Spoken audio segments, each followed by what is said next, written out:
Hello friend, સ્વાગત છે તમારું મારી ગુજરાતી રસોઈ ટિપ્સ ચેનલમાં। તો આજે આપણે બનાવીશું દૂધીના થેપલા। તો ચાલો શરૂ કરીએ। એક દૂધી લીધી છે। સૌથી પહેલાં આપણે અહીંયા ઘઉંનો લોટ લઈશું 2 વાટકી, અડધી ચમચી હજમો લઈશું, અડધી ચમચી જીરું,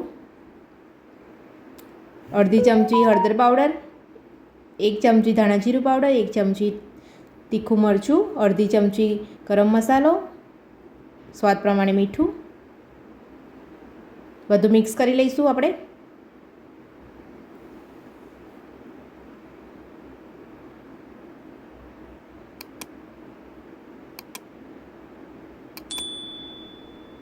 હવે આપણે દૂધીને ઉપરથી છોલી લઈશું।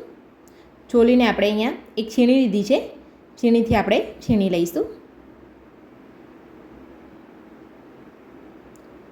તમે કોઈ પણ સાઈડની છીણીથી છીણી શકો છો, જાડી યા તો પતલી। મેં અહીંયા જાડી છીણી રાખી છે।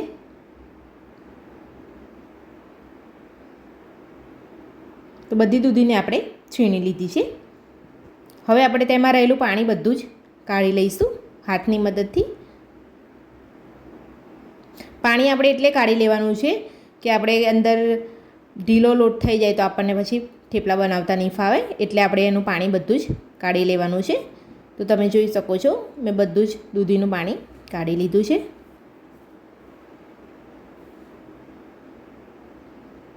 હવે આપણે છીણેલી દૂધી મસાલાવાળા લોટમાં ઉમેરીશું। બધી દૂધી છીણેલી આપણે લઈ લીધી છે। અહીંયા 1 વાટકી ખાટું દહીં લીધું છે મેં, 1 વાટકી લીલા સમારેલા ધાણા, થોડા આપણે ભાત લઈશું। ભાતથી આપણા થેપલા બહુ જ સરસ પોચા અને ટેસ્ટી બનશે। સ્વાદ પ્રમાણે તમારે ગોળ લેવાનો છે, તમે જેટલો ખાતા હોય એટલો લઈ શકો છો। બધું આપણે મિક્સ કરી લેવાનું છે। લોટ આપણો બંધાઈ ગયો છે, આપણે 10 મિનિટ માટે એને ઢાંકી દઈશું। 10 મિનિટ થઈ ગઈ છે। હવે આપણે એના થેપલા બનાવી લઈશું। આપણે આટલા લુવા લેવાના છે, મીડિયમ સાઇઝના। તમારે મોટા કરવા હોય તો તમે વધારે પણ લઈ શકો છો। અહીંયા વટામણ લીધું છે મેં, ઘઉંના લોટનું લીધું છે। અહીંયા પ્લાસ્ટિક પર આપણે થોડું તેલ લગાવીને પછી વણી લઈશું। પોચા હાથથી વણવાના છે આપણે, બરાબર એની ઉપર વજન નથી આપવાનું, નહીં તો થેપલું આપણું ચોંટી જશે।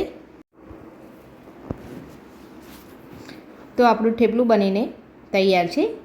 આ થેપલા તમે પ્રવાસ કે કોઈ પણ જગ્યાએ ફરવા જવાના હોય વધારે દિવસ માટે તો તમે આ થેપલાને સ્ટોર કરીને લઈ જઈ શકો છો। ખાલી અંદરથી તમારે ભાત એકલા સ્કીપ કરવાના છે, ભાતના લીધે થેપલા આપણા બગડી જાય એટલા માટે।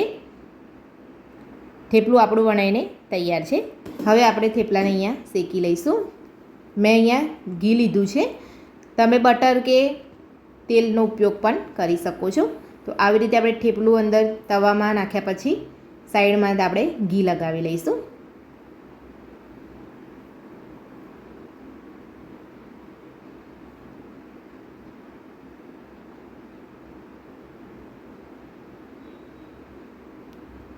તો થેપલું આપણું બની ગયું છે।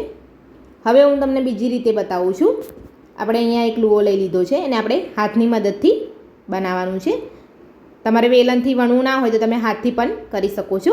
એવું જ આપણે પતલું થશે અને પતલા જ સરસ લાગશે। તમને જાડા ભાવતા હોય તો તમે જાડા પણ વણી શકો છો। તો આપણે હાથની મદદથી આવી રીતે ધીરે ધીરે એને રાઉન્ડ શેપમાં બનાવવાનું છે।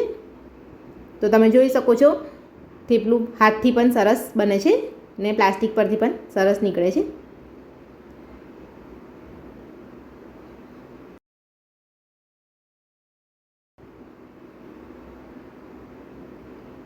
આવી જ રીતે બધા થેપલા આપણે બનાવી લેવાના છે। તો બધા જ આપણા થેપલા બનીને તૈયાર છે।